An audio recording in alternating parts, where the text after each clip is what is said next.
Purvanchal today, news का नया अंदाज। 140 करोड़ देशवासियों ने बहुमत के साथ जिस सरकार को सेवा करने का हुक्म किया है देशवासियों ने, उसकी आवाज को कुचलने का और लोकतांत्रिक प्रयास हुआ। 2.5 घंटे तक देश के प्रधानमंत्री का गला घोंटने का, उनकी आवाज को रोकने का, उनकी आवाज को दबाने का लोकतांत्रिक परंपराओं में कोई स्थान नहीं हो सकता है और इसका कोई पश्चाताप तक नहीं है, दिल में दर्द तक नहीं है। आपके प्रधानमंत्री की कॉन्फिडेंस को हमने उड़ा दिया। मतलब आपके प्रधानमंत्री भाषण में आ ही नहीं पा रहे। और मैं आपको एडवांस में बता देता हूं, मेरे भाषण में कभी नहीं आएंगे। मैं देख रहा हूं सर, सरकार हलवा बांटती जाती है, बांटती जाती है, बांटती जाती है। बांटता कौन है? वही 2-3% लोग। और बंटता किसको है? वही 2-3% लोग। फाइनेंस मिनिस्टर मुस्कुरा रही है। कमाल की बात है। ये हंसने की चीज नहीं है ना, ये हंसने की बात नहीं है। ये जाति जनगणना है, ये जाति जनगणना है। इससे देश बदल जाएगा।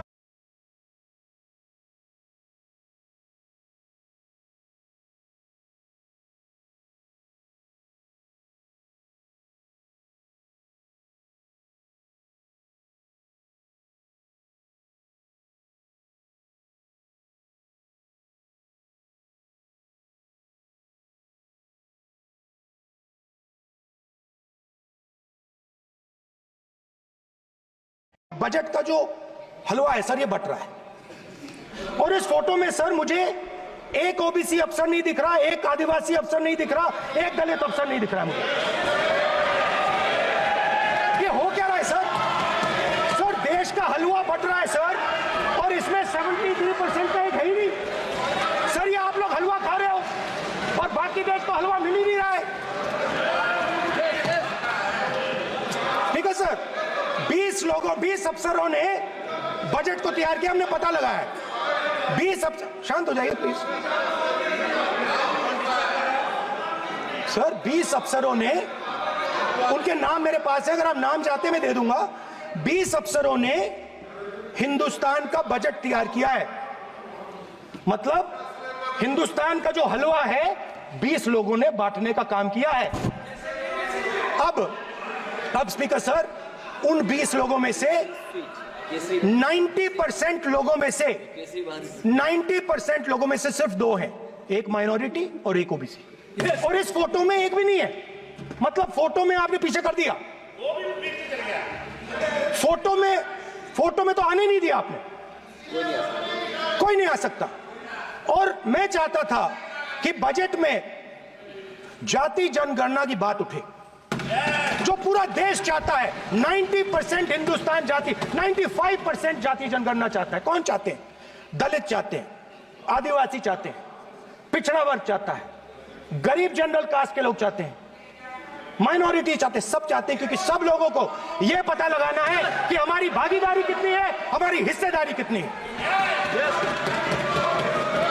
मगर सर मैं देख रहा हूं सर, सरकार हलवा बांटती जाती है, बांटती जाती है, बांटती जाती है। और बांटता कौन है? वही 2-3% लोग। और बंटता किसको है? वही 2-3% लोग। मुझे दुख इस बात का होता है कि मैं ये टेबल बनाता हूं, मगर जिस शोरूम में ये टेबल रखी जाती है उस शोरूम में मैं अंदर जा ही नहीं सकता। कुछ ही दिन पहले सुल्तानपुर के रास्ते पे मैं एक भाई के साथ, मोची भाई के साथ बैठा, उससे मैंने ये सवाल पूछा, आपको दुख किस बात का होता है? कहता है, राहुल जी मेरा सम्मान सिर्फ मेरे पिता ने किया था और किसी ने नहीं किया। तो मेरा कहना है सर, ये जो आपने चक्रव्यूह बनाया है, इस चक्रव्यूह से करोड़ों लोगों को नुकसान हो रहा है, दर्द पहुंच रहा है, और हम इस चक्रव्यूह को तोड़ने जा रहे हैं। सीमा की सुरक्षा जिन बहादुर जवानों के हाथों में रहती है, सेना के जवानों में, यह इतना संवेदनशील मुद्दा है इस देश की सुरक्षा का। और सेना से जुड़े हमारे अग्निवीर के जवानों को लेकर जो देशवासियों को गुमराह करने की कोशिश की जा रही है, उस संबंध में मैं कहना चाहता हूं जब भी आपका आदेश होगा इस सदन के समक्ष मैं पूरी तरह से अपना अग्निवीरों को लेकर स्टेटमेंट देने को तैयार हूं। विष्णुदत्त शर्मा। हाँ, क्या आपने अपनी बात खत्म कर दी ना? सर जवाब देना सर। आपने कहा सर जवाब देना। आपने ये कहा उन्होंने कुछ नहीं बोला, उन्होंने आपके शब्दों को बोला कि सर एक मिनट मेरा नाम लिया सर। हाँ, तो मैं बोलने दूंगा आपको। एक मिनट। अग्निवीर पे विषय पर उन्होंने कहा कि मैं सारे विषय पर चर्चा करने को तैयार हूं। ये कहा सर। डिफेंस मिनिस्टर ने कहा कि मैंने अग्निवीर की बात उठाई। सर पहले भी डिफेंस मिनिस्टर ने कहा था कि शहीद अग्निवीर परिवारों को कॉम्पनसेशन दिया गया है और उन्होंने कहा, हाउस में कहा कि 1 करोड़ रुपया कॉम्पनसेशन दिया गया है, मगर सर वो गलत था। सर उस शहीद परिवार को इंश्योरेंस दिया गया था, कॉम्पनसेशन नहीं दिया गया था। सर मैं ये कहना चाहता हूं सर ये सच है सर। और सर भाषण के एकदम बाद सर कॉम्पनसेशन दिया था सर। सर ये सच्चाई है सर, इसको कोई नकार नहीं सकता, ये सच्चाई है सर। स्पीकर सर मगर मैं ये कैसे कहूं, इन लोगों के इनका इंडिकेशन कैसे दूं मैं सर? आप मुझे बता दीजिए सर, कोई दूसरा तरीका हो सर, नाम नहीं लेने हो तो कोई और तरीका दे दीजिए सर। अच्छा एक मिनट आप ज्ञान मत बांटो उनको, वो ज्ञानी है। सर A1 A2 चलेगा सर, A1 A2। माननीय प्रतिपक्ष के नेता, मैं आपसे फिर अपेक्षा कर रहा हूं कि आप कम से कम नियम प्रक्रियाओं की पालना करेंगे। सदन में आप अब प्रतिपक्ष के नेता हैं, ये अपेक्षा। Sir, how whenever PM is speaking, Home Minister speaking, you are not telling this. You are only advising LOP, sir. How can it be? How can it be, sir? How can it be? आप duty होना चाहिए sir, आप duty होना चाहिए, आप duty होना चाहिए। तो तोड़ो उसके आगे पीछे वाला। स्पीकर सर, मैं तो सबसे ये अपेक्षा, आप बैठ जाइए। आप किसने कहा? प्लीज बैठिए। पॉइंट ऑफ ऑर्डर जानते हो? पॉइंट ऑफ ऑर्डर क्या होता है? प्लीज बैठो। तुम्हारे नेता बोल रहे हैं point of order, please. Speaker sir 1 minute please बैठिए। स्पीकर सर ये जो लोग, ये दो लोग हैं सर, ये हिंदुस्तान के इंफ्रास्ट्रक्चर को, बिजनेस को कंट्रोल करते हैं सर। इनके पास एयरपोर्ट है, टेलीकॉम का सिस्टम है, अब पोर्ट्स हैं, अब रेलवेज में जा रहे हैं। सर हमें इतना बड़ा कॉन्ट्रैक्ट दिया, वो भी बोल दो सर। इनके पास राजस्थान वाला भी बोलो सर। इनके पास हिंदुस्तान का पूरा धन का मोनोपोली है सर।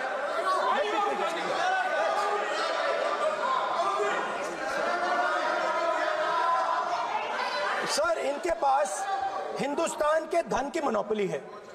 तो सर मैं समझ नहीं पा रहा हूं इनके बारे में मैं इंडिकेट कैसे करूं। इनके बारे में बोलना तो पड़ेगा सर। अगर आप हमें कहो कि इन दोनों के बारे में आप बोल ही नहीं सकते तो वो तो हमारे लिए एक्सेप्टेबल ही नहीं है सर। हमें तो बोलना है। अब आप चाहते हो कि नाम ना ले तो कोई और सिस्टम दे दीजिए हमें। आपको संसदीय कार्य मंत्री जी please No, I'm not giving. I'm not yielding. I'm not yielding. I'm not yielding. I'm not yielding. Sit down. I'm not yielding. I'm not yielding. Sit down. I'm not yielding. प्रधानमंत्री को I'm not yielding. Rajya Sabha बोला गया, लोकसभा बोला गया। I'm not yielding. Sit down. I'm not yielding. बातें करते हैं, parliamentary proceedings का रूल नहीं मानते हैं आप, स्पीकर को चैलेंज करते हैं आप।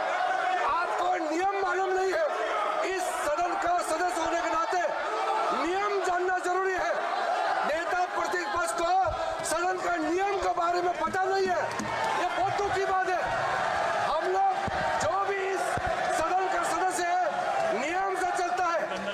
लोकसभा स्पीकर को चैलेंज करके आज सदन के नेता प्रतिपक्ष ने इस गरिमा को गिराया है।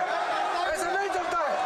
देश नियम से चलता है, सदन नियम से चलता है, संविधान से चलता है। ऐसा नहीं होता है।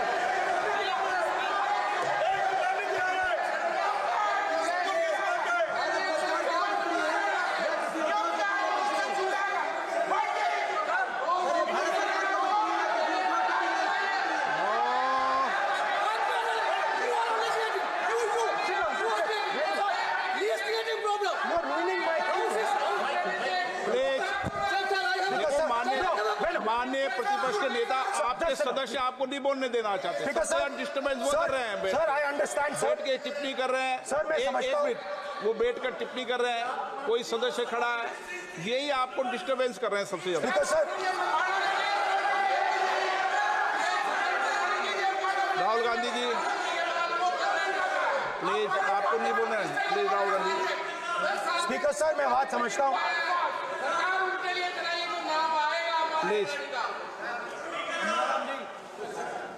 एक मिनट प्लीज। स्पीकर सर, मैं समझता हूं मंत्री जी को अदानी जी और A1 और A2 की रक्षा करनी है। मैं समझता हूं, नो प्रॉब्लम। वो सर ऊपर से ऑर्डर आया है सर, ऊपर से ऑर्डर आया है सर। मैं समझता हूं, मैं इस पर कोई टिप्पणी नहीं करूंगा। Sir, he is permitted. Sir, he is permitted to defend them, sir. It is a democracy, sir. He can defend them. We allow him to defend them, sir. ऐसा होता है क्या? A1 और A2, sir. आपके Happily, sir. Hindustan के nature के बारे में अब मैं आपको बनाना चाहता हूं। हर धर्म में चक्रव्यूह के खिलाफ फॉर्मेशन होता है, हर धर्म में। माननीय सदस्य, आप जानते हो हिंदू धर्म में चक्रव्यूह का ऑपोजिट क्या होता है, जानते हो आप चेयर को एड्रेस। मैं बताता हूं सर। शिव की बारात होती है सर। शिव की बारात में कोई भी आ सकता है, किसी भी धर्म का कोई भी व्यक्ति आ सकता है, बारात में आ सकता है, नाच सकता है, गा सकता है, अपना सपना देख सकता है। हजारों साल पहले हरियाणा में